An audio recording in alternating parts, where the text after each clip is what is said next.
Fala-se esta quinta-feira, 9 de outubro, o ano desde que as eleições gerais de 2024 em Moçambique, um processo eleitoral que ficou marcado como o mais contestado da história democrática do país. As manifestações violentas que se seguiram, com mais de 400 mortes e a forte polarização que ainda perdura, continuam a gerar tensões políticas e sociais. O governo tem tentado implementar um processo de pacificação, mas muitos críticos questionam a inclusão de todos os atores no diálogo político e as reais intenções por detrás de iniciativas dizia, e para analisar o impacto deste, dizia, período conturbado e as perspectivas futuras. Vamos conversar aqui com Gerson da Silva, presidente da Associação Mentes Resilientes, que tem acompanhado de perto os desenvolvimentos do país. Muito boa noite, senhora Gerson, bem-vindo aqui ao programa. Muito boa noite, muito obrigado. É sempre um prazer fazer parte do vosso programa. Sim, senhor Gerson. O que é que pode nos dizer em torno deste ano que já passou em Moçambique, não é? Isto, o ano depois das eleições gerais. Como é que avalia a situação política e social de Moçambique? O que é que estas eleições e os eventos subsequentes revelam sobre a atual crise, isto no país? Bem, antes de mais, é preciso nós referirmos que o culminar das manifestações veio apenas catapultar o que nós chamaríamos de revelação do alto índice do desemprego que vem assolando Moçambique, pelo menos dos últimos anos para cá. As eleições revelam o retrato social de que existem mais pessoas desempregadas, mais pessoas ligadas, infelizmente, a padecerem de necessidades básicas. E se formos a prestar atenção, vamos perceber que durante as manifestações o povo, no como geral, só assaltou ou só assaltava lojas ou armazéns ligados a produtos perecíveis, como, por exemplo, a comida, que só vem a retratar que Moçambique está nos grandes índices da miséria, o que nós chamaríamos de, em regra geral, do esquecimento, e as políticas não se enquadram nas faixas etárias sociais, pelo menos, que dos jovens de 18 aos 35 anos, que é a maior parte da população. Esta encontra-se abandonada pelo governo do dia. Dentre elas, várias situações. A mais culminante é o fato das manifestações refletirem diretamente na mudança, para ver que, consequentemente, que as suas vidas pudessem ganhar outro rumo. A continuar assim, nós notamos um Estado altamente estagnado, à semelhança de Moçambique em todas as outras áreas. Sim, sim, senhora. Desculpa, tive aqui um pequeno. Dizia isto, não é? Durante a polarização política continua a ser um dos maiores desafios em Moçambique. Quais considera serem os principais fatores que mantêm esta divisão profunda e qual o impacto que isto tem nas instituições e na coesão social do país? Bem, primeiro, nós temos que assumir que o Estado moçambicano é partidarizado. Portanto, se formos a refletir, vamos perceber que não existe inclusão. Infelizmente, temos um governo formado totalmente pela Frelimo, que governa o país desde 75 até então, portanto, 50 anos. Nós só vemos a provar que a Frelimo, de certa forma, é um partido que não gosta de inclusão. A Frelimo, a governação da Frelimo, assenta-se na exclusão, infelizmente, assenta-se nas políticas públicas, não consegue ler os cenários atuais. Resultado é este. Só para frisar que recentemente foi lançado o diálogo político e, infelizmente, o partido e o presidente que foi o espelho da revolução, ou seja, o espelho da manifestação, que é o Venâncio Mondlane, por intermédio da justiça eleitoral, não faz parte. Portanto, nós estamos já a ter os mesmos problemas, ou corremos o risco de ter os mesmos problemas em 2029, algo que poderia, de certa forma, ser evitado. É verdade que agora o Venâncio Mondlane faz parte do Conselho de Estado, que é uma ou seja, uma das figuras que é um dos cargos, faço o termo, que engloba não só os partidos da direita como da esquerda, mas é preciso nós atacarmos o problema do fundo.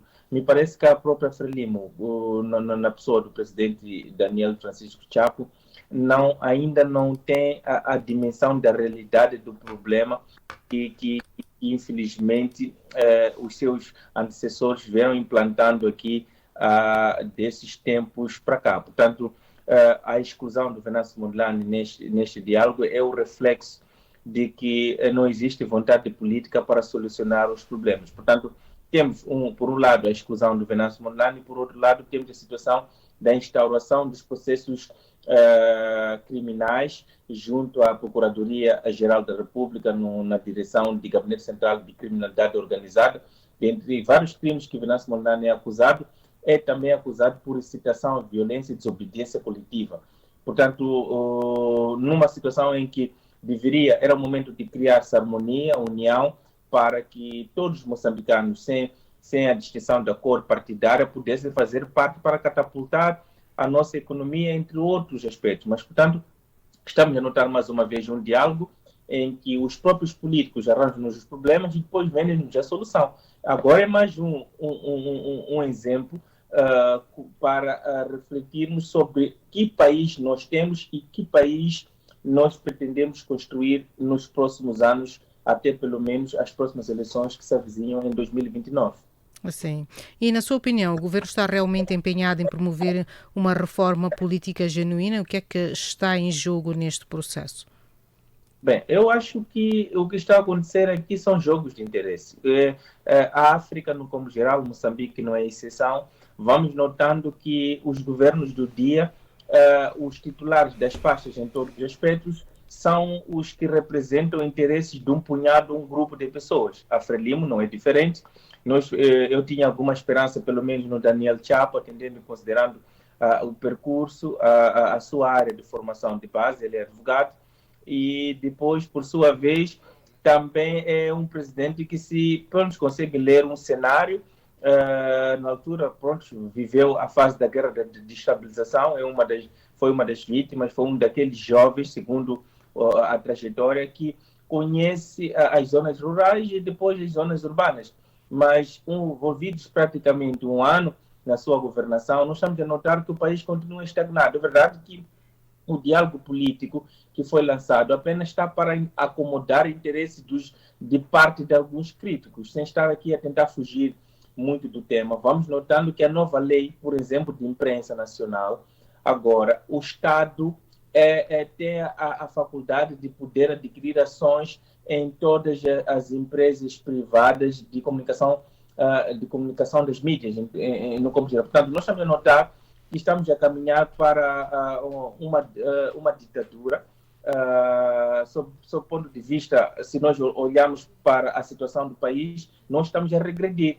Portanto, com tudo isso, ainda estamos a notar que o governo do dia está preocupado em calar as vozes críticas, estão mais preocupados em controlar o sistema e esquecem do essencial. O essencial é o povo. O povo precisa de ser resolvidos assuntos básicos, que a cesta básica não chega para a nação moçambicana.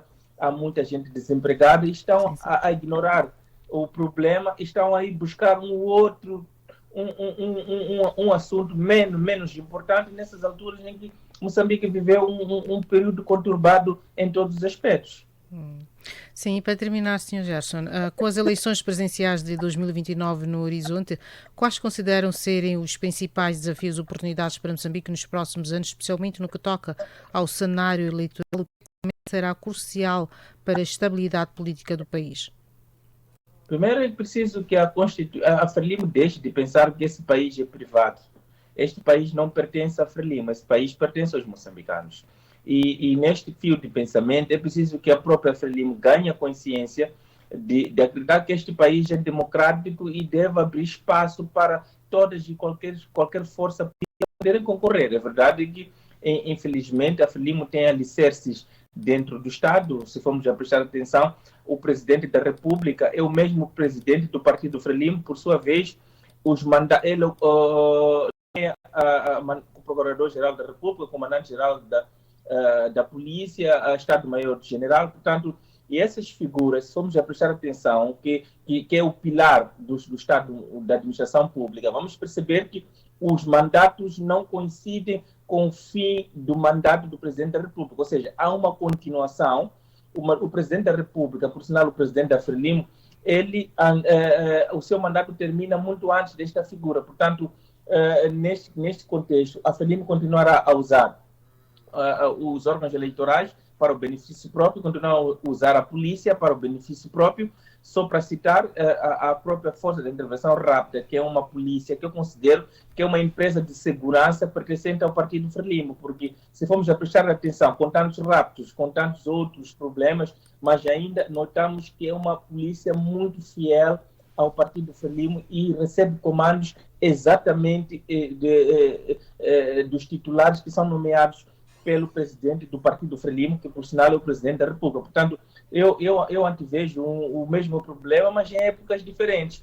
Vamos já notar, desde 92, dos Acordos Gerais de Paz assinados entre a Frelimo e a Renamo, até então, hoje estamos a notar que mudam-se os autores, mas a Frelimo permanece com os mesmos hábitos que vem construindo, infelizmente, de 92 até então 2025.